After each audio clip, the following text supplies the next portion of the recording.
gentlemen, without wasting much time, I'm going to call our next speaker on stage, Mr. Rakesh Mashruwala from Axis Bank. He's the Senior Vice President. He's a key member of Axis Bank's cyber security leadership and erstwhile CISO Atrits Limited. It's an Axis Bank subsidiary with 3 decades of IT experience, out of which 17 years of information security. A couple of information security first in the BFSI sector, earning multiple awards from Asian Banker, IBA, DSCIA, ASCOM, IDBRT, etc. He also is an avid runner, a cyclist. He's an alumni from IIM Ahmedabad, an engineering graduate, and an athlete who likes to run, who's also a cyclist. Ladies and gentlemen, please give a huge round of applause to Mr. Rakesh Mashruwala.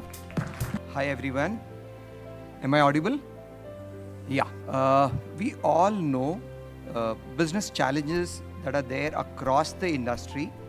Yes, first would be your revenue growth. The second would be your customer expectations.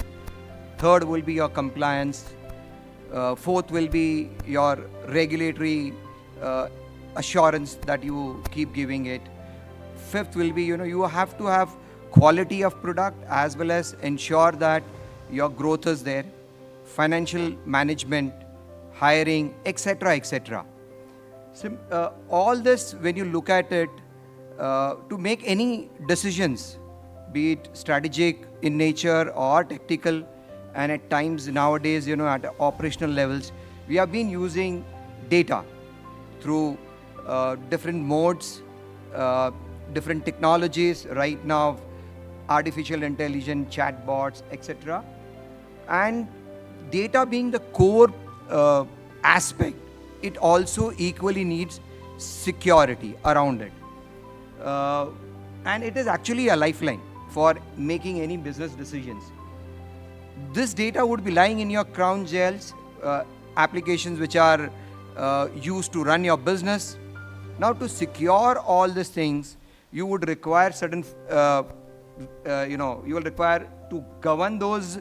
You will require to have discovery mechanism by which you discover those data.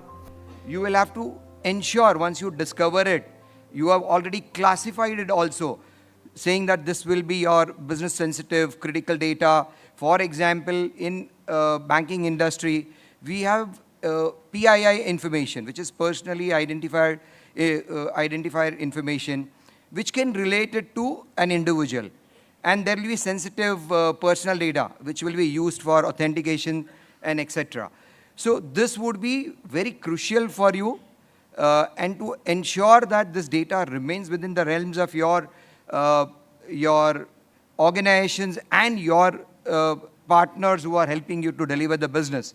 That's a key challenge that every organization will face, and that would be faced by even CISO's team to ensure data protection as well as security of that, and then have an overall governance structure around it. To comply, as I said, when you do all these things, you will have different tools that will be deployed. How do you detect and monitor abnormal behavior around it? And then subsequently, how do you ensure those alerts or events that are there, to turn it into an incident? You need to have some form of alert management in place.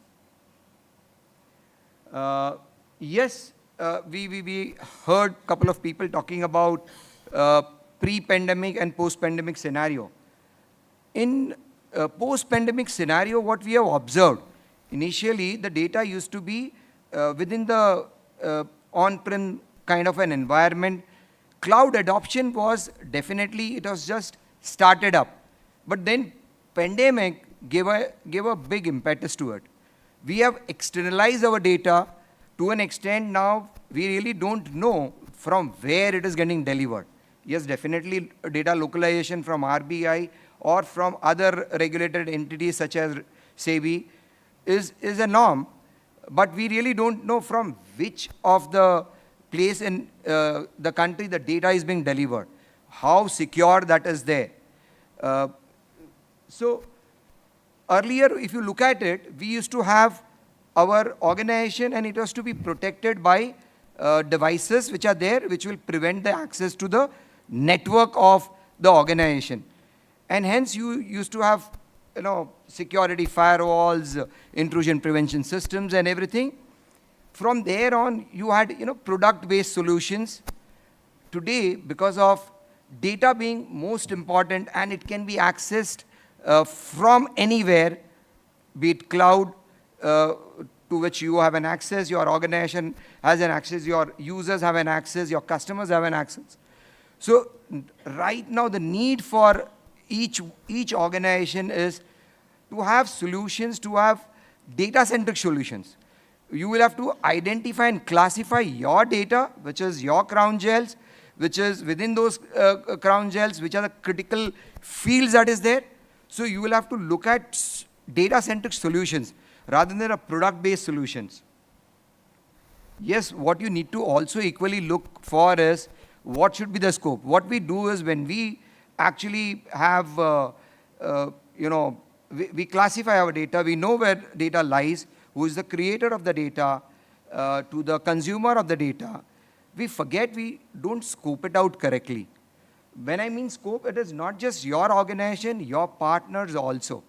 It should extend to those places where some kind of processing is also happening. One should also equally ensure that we have services also taken. What we do is we take a data-centric solution, afterwards we get it installed, commissioned, and we expect that things are secure. No, that is not the case.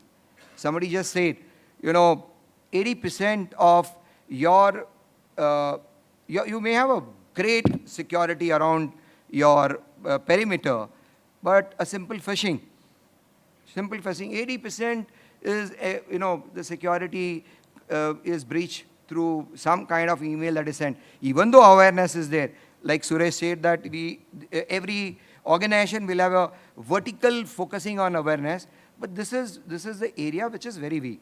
Same way, having a product is one aspect of it. Along with that, scope out your services, scope out your end goal and objective. This I'm saying from my own, our own experiences that we had. Yes, definitely we have to also ensure that we are complying by whatever regulations that are there in place. Again, as I said, you have put everything in place, you will also equally require to have a visibility, what's happening around. If we have said, and to give you an example, we will have a solution which is information rights management, and then we give a protect license to the user. What user does is goes there, this is the data, protect, it just protects it, and by default, all aspects are enabled. You send that data out to a partner will download it, and let's say banking context I'm saying, it could be your credit card or debit card printing. He downloads all that data, then he prints it out, card is then delivered, there will be a delivery also, information is given back to the bank that we have delivered it. Now that data lying there needs to be purged because the objective is met. But what will happen is a solution is there which gave you the ability, user will think that fine, I did my job of you telling me to do this, we did it, we sent it out, but they were not aware that you had to put time barring there. So beyond this time, it will be purged automatically. Again, this again comes back to that you should also have a control at the partner's end. Many a times what happens is we think, okay, I'm giving some information in some shape and form. It comes back to me as a end result, and I will not be bothered what is happening at the partner's end. And if you would have looked upon 3-4 years back, there were a lot of supply chain attacks that were there. And it is a reality that supply chain attacks will be there and it will be pervasive because nobody wants to be exposed directly, and hence it will see a jump pads. So what when you have data-centric solutions or platforms, you have taken up a services, you had the users who are made aware in terms of this is the kind of data, let's say for example PCI DSS, you have to mask the data. And you have made them aware that 1 is masking the data, 2 is not storing the data, 3 is not forwarding the data, 4 is not printing the data, etc., all those kinds of control that you have already ensured that you are putting it in place, is when your end-to-end data lifecycle management will be truly completed. We heard a lot of digital India, and we picked it up. Every organization picked up a digitization process within their organization. There will be DBAT team, or somebody will say that we want to have a good customer experience, sometimes customer experience, and within that there will be a digital CDO who will be there. But what we forget is security team is separate. There's a CDO team which is separate. We don't make them collaborate together or make them part of the design itself. And because of this reason, what can happen is you would just say something to be done, but they will not be getting implemented in the solutions, in the digital journey that is there. So, information security or cyber security or data security per se should be inherent part of that digitization process. What it will, and if that is there, then definitely there will be a seamless integration and security that you can give it back to the customer from end-to-end perspective. With this, when your focus, somebody said in DPDP, 250 crores, it's a big, huge board level discussion that data fiduciary, in the banking context I'm saying, we are a data fiduciary, and we have data processor, which are our likes of your CISA size and other places, where we have our checkbook printing, we will have our credit card, debit card printing, or we will have credit card or your bank statement being printed. We cannot have those because those are not our core businesses, and we have outsourced it. Once that will be safeguarded, you will be having a focus to your core business that you are actually supposed to be in banking context. It's services and the products that you give it. Give them a omni-channel experience.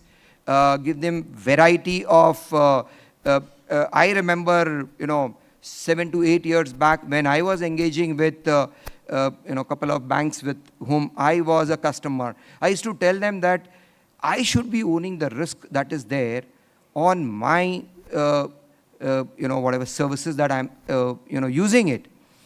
Why don't you empower me with some form where I set my limits, be it on credit card, be it on debit card, be it on ATM card, or ATM from ATM or channels also. And slowly but steadily we went towards that. And today, even though I will have X lakh of rupees as a credit limit, I still have an option of choosing it that I make it only, 50,000 and different channels. On a merchant channel, I can make only 25,000. Likewise. So we are able to now focus more on, the business leaders are able to focus more on the core business that is there. And risk insight will help in terms of understanding the trends that is going around, how the data is flowing across. So many of the solution not just protect you, data-centric solution, they also give you an insight from where the data is being generated to who is the processor of the data, what kind of elements that he is adding it, and then the last but not the least, who is the consumer of the data. This overall gives you a better return on investment if you would start focusing now more towards data-centric solution rather than organizations network-based or perimeter-based or your application-based. I don't say those are not important. The focus needs to shift. Application is a way that the data is being delivered. At the end of the day, business is running on information that is there, which is there in different disparate data sets that is available across different systems. So a thought process is getting within the organization. This is what we see it happening around in the banking industry. The data is becoming more and more important Yes, others are now becoming a surround system to help get business achieve their financial or whatever revenue or growth. With that, I end my presentation. Thank you.